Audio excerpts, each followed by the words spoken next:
Hello my dear student, this is very very good morning. Topper series के तीसरे lecture में आज हम आपका स्वागत करते हैं। टॉपर सीरीज क्लास 10 साइंस का चैप्टर फर्स्ट चल रहा था, chemical reaction and chemical equation, जिसमें हमने देखा वेरी शार्ट आंसर जो कि बहुत ही ज़्यादा इंपॉर्टेंट थे। फिर हमने देखा शार्ट आंसर। आई होप आपको बहुत ही अच्छा लग रहा होगा, सारी चीज़ें समझ में आ रही होंगी क्योंकि पूरी क्वालिटी कॉन्टेंट आपको दी जा रही है। और आज हम देखेंगे इस टॉपर सीरीज के पहले चैप्टर के तीसरे लेक्चर में लॉन्ग आंसर। तो my dear students, long answer तो वो होते हैं जिसमें एक क्वेश्चन पूछे और ढेर सारा मटेरियल देना हो, बट पहले चैप्टर में ऐसा कोई क्वेश्चन ही नहीं है। तो दो तीन क्वेश्चन को कई पार्ट में तोड़कर लॉन्ग आंसर में एक साथ ऐड करते हैं, तो उन सारे आंसर्स को हम देखेंगे। सबसे पहले आज मैं आपको एक एक क्वेश्चन बोर्ड पे लिखूंगा और उसके आंसर समराइज कराऊंगा, और मेरी गारंटी है जो कभी नहीं पढ़े उनको भी समझ में आएगा।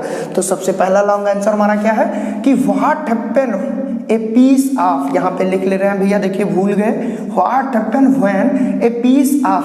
पहला क्वेश्चन क्या है, zinc metal is added to copper sulphate. ये कह रहे हैं क्या होता है जब जिंक मेटल को ऐड करते हैं कॉपर सल्फेट के सोल्यूशन पे। तो आइए देखते हैं क्या होता है। यहाँ पे हमने क्या लिखा, जिंक मेटल, और आप सभी को पता है जिंक मेटल का फार्मूला Zn होता है। और ये कह रहे हैं क्या होता है जब किससे, कॉपर सल्फेट के सोल्यूशन में डालते हैं। तो जब जिंक मेटल की रिएक्शन कॉपर सल्फेट से कराते हैं तो मेटल रिएक्टिविटी सीरीज में, ये एक सीरीज है, यहाँ हाइड्रोजन होता है, यहाँ लीस्ट एक्टिव, यहाँ मोस्ट एक्टिव मेटल होते हैं, ये आप सभी को पता है। तो मेटल रिएक्टिविटी सीरीज में जिंक ऊपर होता है और कॉपर नीचे होता है। इस रीजन से जिंक जो है कॉपर को डिस्प्लेस कर देगा और बन क्या जाएगा, बन जाएगा हमारा जिंक सल्फेट सॉल्यूशन और कॉपर डिस्प्लेस हो जाएगा।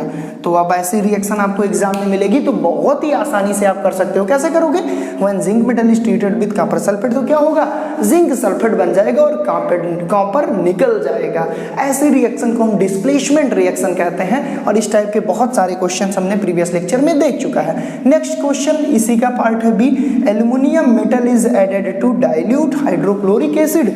तो सबसे पहले तो एल्यूमिनियम मेटल का हम क्या लिखेंगे, फार्मूला ये हो गया एल्यूमिनियम मेटल, और किससे ये ऐड हो रहा है, डाइल्यूट HCl, हाइड्रोक्लोरिक एसिड का मतलब HCl। अब बनेगा क्या भैया, एल्यूमिनियम अगर क्लोरीन से रिएक्शन करता है हाइड्रोजन क्लोराइड से तो बनाता क्या है, AlCl3।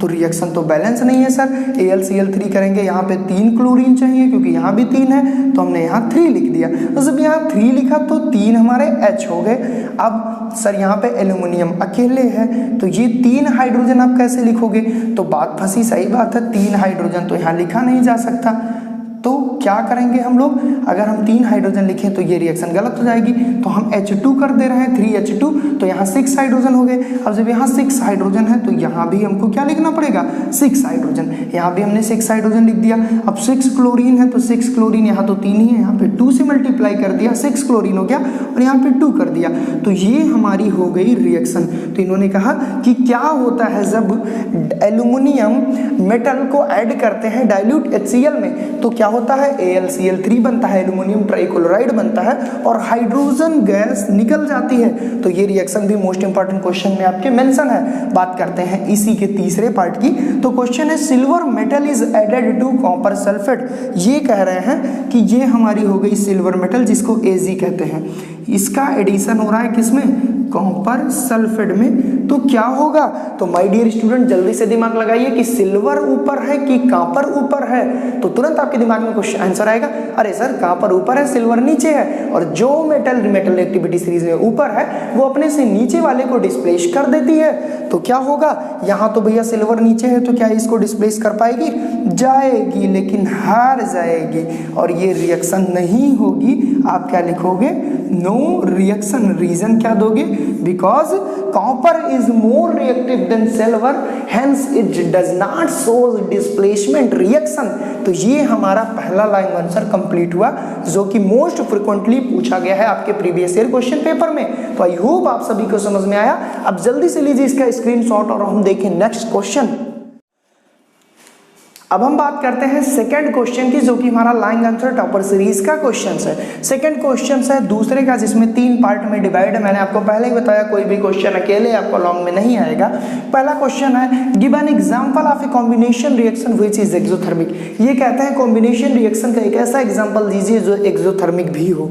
तो सबसे पहले तो कॉम्बिनेशन रिएक्शन क्या होती है, जब 2 या 2 से अधिक सब्सटेंस मिलकर एक प्रोडक्ट का फॉर्मेशन करें तो ऐसे रिएक्शन को कॉम्बिनेशन रिएक्शन कहते हैं। तो मान लीजिए हमारे पास क्या है CaO, और हमारे पास क्या है, और हमारे पास है H2O, और इसकी जब हम रिएक्शन कराएं तो हमें मिलेगा क्या, CaOH का होल ट्वाइस, CaOH का होल ट्वाइस और हीट। तो एक ऐसी रिएक्शन जहां पे रिएक्शन में कंप्लीट होने के बाद एनर्जी रिलीज हो, व्हिच इज कॉल्ड एक्सोथर्मिक। मैंने आपको पढ़ाया था कि एक ऐसी रिएक्शन जहां रिएक्टेंट के साथ हीट दें वो एंडोथर्मिक होती है, और जिस रिएक्शन में प्रोडक्ट के साथ हीट लिखी हो वो एक्सोथर्मिक रिएक्शन होती है। तो इस रिएक्शन में प्रोडक्ट के साथ हीट लगी है, तो सबसे पहले ये कौन सी रिएक्शन है, ये एक्सोथर्मिक है। लेकिन यहाँ पे एक चीज हमको और ध्यान देना था कि कॉम्बिनेशन रिएक्शन में दिखाना था। तो जब मान लो कि ये A हो गया, ये B हो गया और बना क्या AB, तो ये कॉम्बिनेशन रिएक्शन का बहुत ही अच्छा एग्जांपल है। तो एंडोथर्मिक रिएक्शन क्या है, जहां रिएक्टेंट में एनर्जी लगे प्रोडक्ट बनाने के लिए, एंडोथर्मिक हो गई। एक ऐसी रिएक्शन जहां हीट रिलीज हो प्रोडक्ट बनने के बाद, वो एक्सोथर्मिक हो गई। तो ये एक्सोथर्मिक रिएक्शन का एक बहुत ही अच्छा एग्जांपल है। ये कैल्शियम ऑक्साइड है, H2O से रिएक्शन किया, कैल्शियम हाइड्रोक्साइड बनाया और एनर्जी रिलीज किया। अब हम बात करते हैं second question, name of the phenomena due to which the taste and smell of oily food change when kept for a long time in open, suggest one method to prevent it. ये कह रहे हैं एक ऐसे process का नाम बताइए कि जिसमें अगर किसी ऑयली फूड को लंबे समय तक खुले में रख दिया जाए तो उसका टेस्ट और उसकी स्मेल चेंज हो जाती है। तो ये जो प्रोसेस है इसे हम क्या कहते हैं। तो माय ऑल डियर स्टूडेंट्स, आप सभी जानते हैं कि अगर किसी चीज को जो ऑयली फूड है उसको बाहर रख दें तो वो किस कारण अपना चेंज और टेस्ट चेंज कर देती है, वो कारण होता है रेंसिडिटी। तो कितना सिंपल सा आंसर है, रेंसिडिटी। ये और एक चीज कहते हैं, suggest one method to prevent it. ये कहते हैं इसको प्रिवेंट करने का एक तरीका। तो इसको प्रिवेंट करने का सबसे अच्छा तरीका क्या है कि जिस मतलब पात्र में, जिस कंटेनर में हम वो ऑयली फूड रखें वो एयर टाइट हो, वो कंप्लीटली बंद हो। जब खुले में रहेगा ही नहीं, जब ऑक्सीजन मिलेगा ही नहीं, तो वो क्यों अपनी स्मेल चेंज करेगा भैया, वो क्यों अपना टेस्ट चेंज करेगा। तो जितने भी ऑयली फूड है उनको एयर टाइट कंटेनर में रखना चाहिए। तो ये बहुत ही अच्छा मेथड है रेंसिडिटी को प्रिवेंट करने का। रेंसिडिटी आप लोग चैप्टर में डिटेल में पढ़े होंगे। बात करते हैं इसी के तीसरे पार्ट का। तो ये क्वेश्चन इंटरेस्टिंग और बहुत ही कम स्टूडेंट्स को आता होगा, क्योंकि इसको ध्यान से देखिए, थोड़ा यूनिक टाइप का क्वेश्चन है। क्वेश्चन है, how photochemical reaction played an important role in photography. कैसे एक फोटोकेमिकल रिएक्शन फोटोग्राफी में एक अच्छा रोल दिखाती है या पार्टिसिपेशन करती है। प्रूव्ड करना है कि फोटोग्राफी में क्यों फोटोकेमिकल रिएक्शन यूज होती है। तो भैया मैंने आपको शार्ट आंसर में कराया था कि जो हमारा सिल्वर क्लोराइड है ये फोटोग्राफी में यूज होता है, व्हाइट और ब्लैक फोटोग्राफी में। तो ये कह रहे हैं कि यहाँ पे ये दिखाना है कि फोटोकेमिकल रिएक्शन क्यों इंपॉर्टेंट है फोटोग्राफी में। तो सबसे पहले हम देखते हैं क्यों इंपॉर्टेंट है। तो फोटोकेमिकल रिएक्शन एक ऐसी रिएक्शन होती है जहाँ पे कोई रिएक्शन लाइट की उपस्थिति में हो। तो आइए देखते हैं क्या होता है। फोटोग्राफी में हमारा यही यूज होता है 2AgCl। यहाँ पे हम क्या लिखे, हीट। हीट का मतलब भैया फोटोकेमिकल, या आप यहाँ पे कुछ भी लिख सकते हैं, फोटोकेमिकली रिएक्शन लिख सकते हैं। अब इसका डिकम्पोजिशन होगा तो बनेगा क्या, 2Ag + Cl2। तो ये एक क्या है, फोटोग्राफी की रिएक्शन है। और इस रिएक्शन में क्या यूज हो रहा है, फोटोकेमिकली सब्सटेंस यूज हो रहा है, या हम सिंपली बोले कि इस रिएक्शन में हीट यूज हो रही है। तो ये क्या हो गया, ये हमारी फोटोकेमिकल रिएक्शन हो गई। तो जो क्वेश्चन था कि हाउ, कैसे फोटोकेमिकल रिएक्शन एक इंपॉर्टेंट रोल निभाती है फोटोग्राफी में, तो ये एक फोटोकेमिकल रिएक्शन है। और फोटोग्राफी में क्या यूज होता है, AgCl। तो यहाँ से दो क्वेश्चन आपके तैयार हो कि फोटोग्राफी में क्या से वो यूज होता है सब्सटेंस, तो AgCl। जब इसका हम डिकम्पोजिशन कराए तो किसकी उपस्थिति में होगा, हीट के। तो ये प्रूव्ड होता है कि ये फोटोकेमिकल रिएक्शन बहुत ही अच्छा पार्टिसिपेशन करती है। तो आई होप ये सेकंड क्वेश्चन भी आपको बहुत ही अच्छे से समझ में आएगा। अब हम देखते हैं तीसरा लॉन्ग आंसर।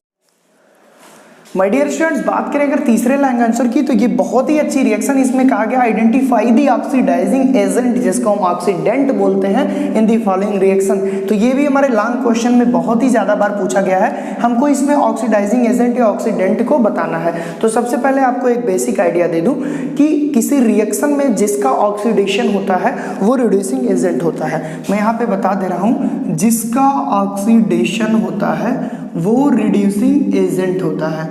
वो क्या होता है? Reducing agent. और जिसका रिडक्शन होता है वो क्या होते हैं? Oxidising agent.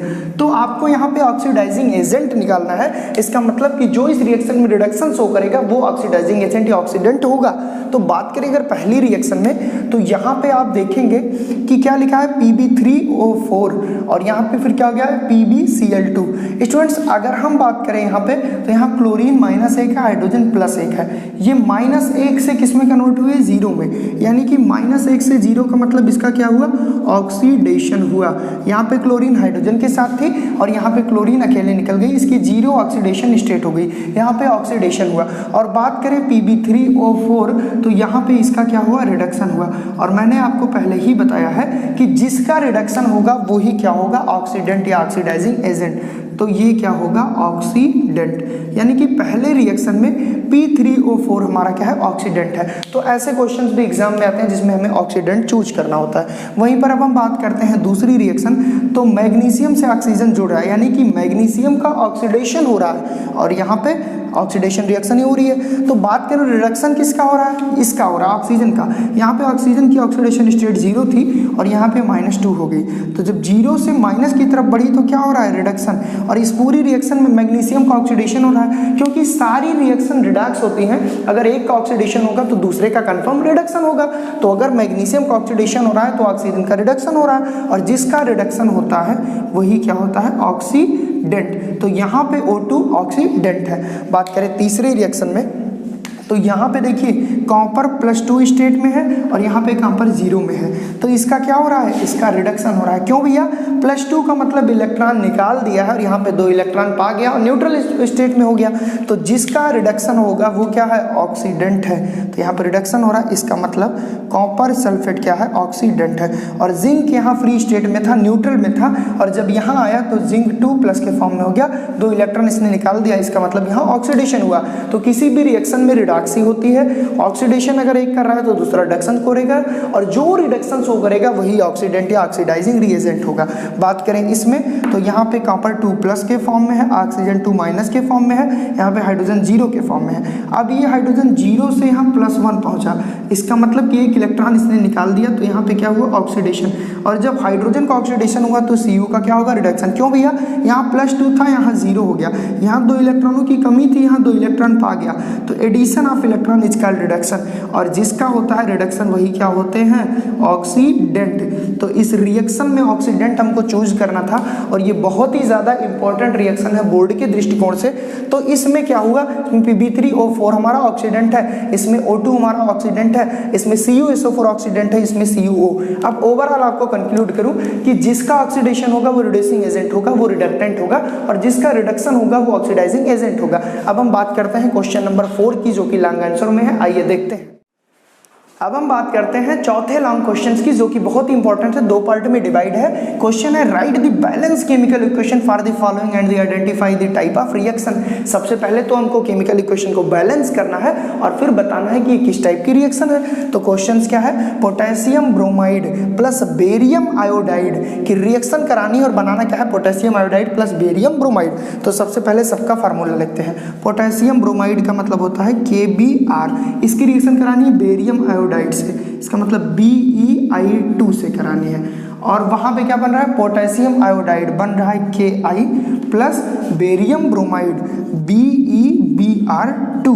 अब जरा इक्वेशन को बैलेंस करते हैं। सबसे पहले देखो कि पूरी रिएक्शन में रिएक्टेंट में क्या ऐसा है जो 2 है, तो आयोडीन 2 है, तो यहाँ 2 लिख दो, तो 2 आयोडीन इसमें भी हो जाएगा। अब बात करते हैं कि यहाँ पे पोटेशियम 2 है, यहाँ पे 1 है, तो यहाँ भी 2 लगा दिए भैया। अब ब्रोमीन की बात करते हैं, यहाँ ब्रोमीन 1 है, यहाँ भी 1 है। और बात करें, सॉरी, यहाँ ब्रोमीन 2 है, क्यों? ये देखिए, और यहाँ पे ब्रोमीन 2 है। बेरियम की बात करें, बेरियम 1 है, यहाँ पे भी 1 है। तो आई होप ये इक्वेशन बैलेंस। आइए देखते हैं कैसे। 2 पोटेशियम 2 पोटेशियम, दो ब्रोमीन दो ब्रोमीन, एक बेरिलियम, दो आयोडीन, तो ये इक्वेशन बैलेंस है। तो बैलेंस तो हो गया, अभी हमको ये भी बताना है ये किस टाइप की रिएक्शन है। तो यहाँ से आप देखेंगे कि ये जो हमारा K है इसने Be को सब्स्टिट्यूट किया, KBr था, आप देख रहे हैं क्या था KBr, यहाँ पे BeBr2, यानी कि यहाँ से K को सब्स्टिट्यूट किया किसने, यहाँ से K ने सब्स्टिट्यूट किया बेरिलियम को, यहाँ पे K बेरिलियम से सब्स्टिट्यूट हुआ और ये जो हमारा बेरिलियम था ये पोटेशियम से सब्स्टिट्यूट हुआ। एक ही साथ दो मेटल डिस्प्लेस हो रही है, यहाँ पे पोटेशियम डिस्प्लेस हो जा रहा है बेरिलियम के द्वारा और यहाँ पे बेरिलियम डिस्प्लेस हो रहा है पोटेशियम के द्वारा। तो ऐसी टाइप की रिएक्शन जहाँ दो मेटल डिस्प्लेस हो उसको हम क्या बोलते हैं, उसको हम बोलते हैं डबल डिस्प्लेसमेंट रिएक्शन।